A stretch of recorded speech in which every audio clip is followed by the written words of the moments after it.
గత ఏడాది విశ్వక్ సేన్ నటించిన 3 సినిమాలు విడుదలయ్యాయి. 3 భిన్నమైన నేపథ్యం కలిగిన సినిమాలే.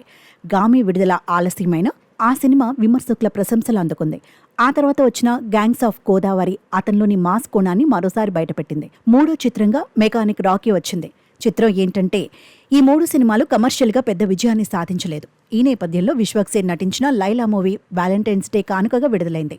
మరి మాస్కా దాస్ అమ్మాయి వేషం వేసిన ఈ సినిమాను జనాలు ఆదరించారో లేదో తెలుసుకుందాం.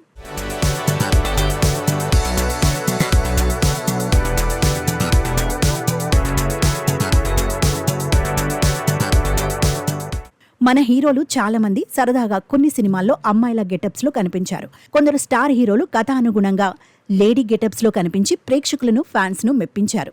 ఇక నరేష్ చిత్రం బళ్ళారే విచిత్రం సినిమాలో లేడీ గెటప్తో ప్రేక్షకులను ఆకట్టుకొని మంచి విజయాన్ని అందుకున్నాడు.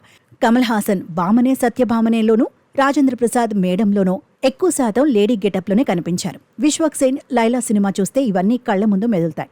విశ్వక్ లేడీ గెటప్ వేయడం అనేది తప్ప మరో కొత్త పాయింట్ ఏది ఇందులో లేదు.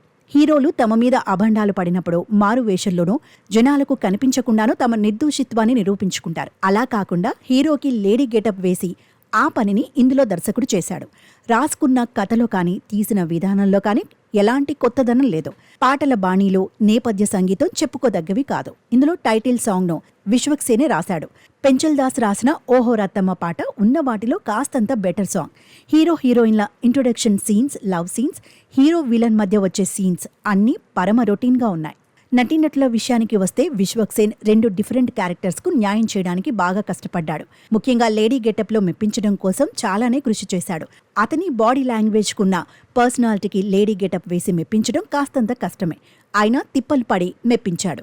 హీరోయిన్ ఆకాంక్ష శర్మకు ఇదే ఫస్ట్ మూవీ. గ్లామర్ ట్రీట్ కోసం తప్పితే మరెందుకు ఆమె పనికి రాలేదు.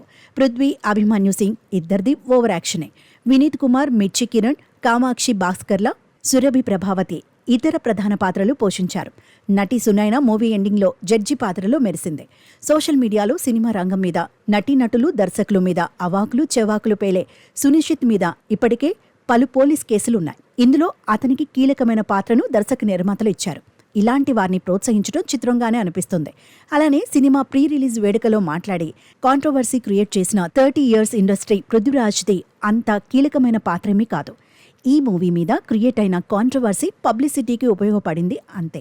బట్టల రామస్వామి బయోపిక్తో దర్శకుడైన రామ్ నారాయణ తనకు లభించిన అవకాశాన్ని సద్వినియోగం చేసుకోలేకపోయాడు. చిత్ర నిర్మాత సాహు గారపాటి మేకింగ్ విషయంలో రాజీ పడకపోయినా రొటీన్ కథాకథనాలు లైలాను దెబ్బకొట్టాయి.